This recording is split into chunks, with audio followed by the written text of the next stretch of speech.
राधे राधे दोस्तों, चलिए आज जानते हैं श्री भगवत गीता के तीसरे अध्याय के पाठ का महत्व। श्री नारायण बोले, हे लक्ष्मी, एक महामूर्ख व्यक्ति अकेला ही एक वन में रहता था। गलत कार्यों से उसने बहुत सा धन इकट्ठा किया।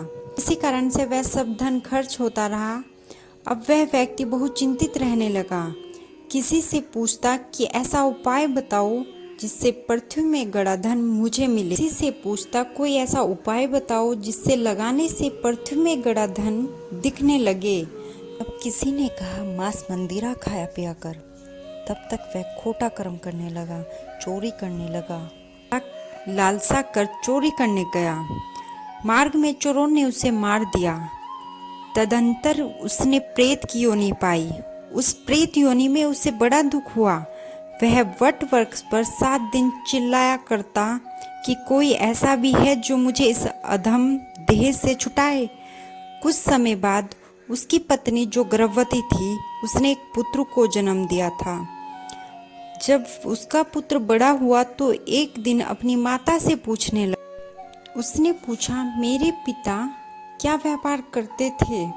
उनका देहांत किस प्रकार हुआ?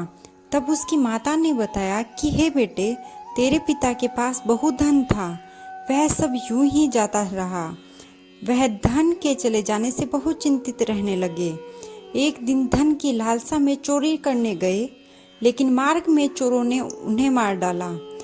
तब बेटे ने कहा, हे माता जी, उनकी गति कराई थी? माता ने कहा, नहीं कराई बेटे। बेटे ने पूछा, हे माता, उनकी गति करानी चाहिए। माँ ने कहा, अच्छी बात है। तब वह पंडितों से पूछने गया और जाकर प्रार्थना की, हे स्वामी, मेरे पिताजी एक दिशा में जाकर मृत्यु को प्राप्त हुए हैं, अंत उनका उद्धार किस तरह हो सकता है? पंडितों ने कहा, तू गया जी जाकर उसकी गति कर, तब पितृ का उद्धार होगा। यह सुन वह अपनी माता की आज्ञा लेकर गया जी को गमन किया। प्रयागराज का दर्शन स्नान करके आगे को चला। रास्ते में एक वृक्ष के नीचे बैठ गया। वहां उसको बड़ा भय प्राप्त हुआ। यह वही वृक्ष था जहां उसके पिता प्रेत योनि प्राप्त, उसी जगह चोरों ने उसको मारा था। तब उस बालक ने अपना गुरु मंत्र पढ़ा। उसको एक और नियम था, वह एक अध्याय श्री गीता जी का पाठ नित्य किया करता था। उस दिन उसने श्री गीता जी का तीसरा अध्याय का पाठ उस वृक्ष के नीचे बैठकर किया, जिसके उसके पिता ने प्रेत योनि में सुना।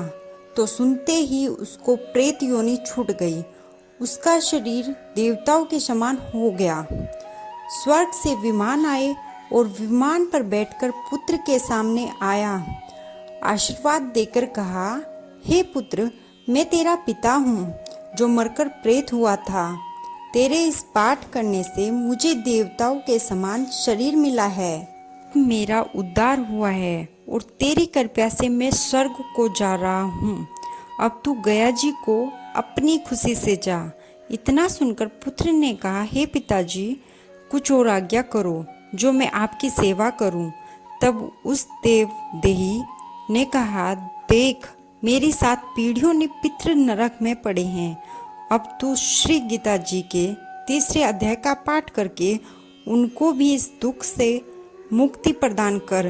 इतना वचन कहकर जब वह स्वर्ग को चले, तब इस बालक ने वहीं पर पुनः गीता जी के तीसरे पाठ का अध्याय किया और सब पितरों को अपने पुण्य देकर बैकुंठगामी किया। जो प्राणी श्री गीता जी का पाठ करता है या सुनता है, उसका फल कहाँ तक कहने से नहीं आ सकता। तब श्री भगवान जी बोले, हे लक्ष्मी, यह तीसरा अध्याय का जो फल मैंने तुमसे कहा है, वह तुमने सुना है।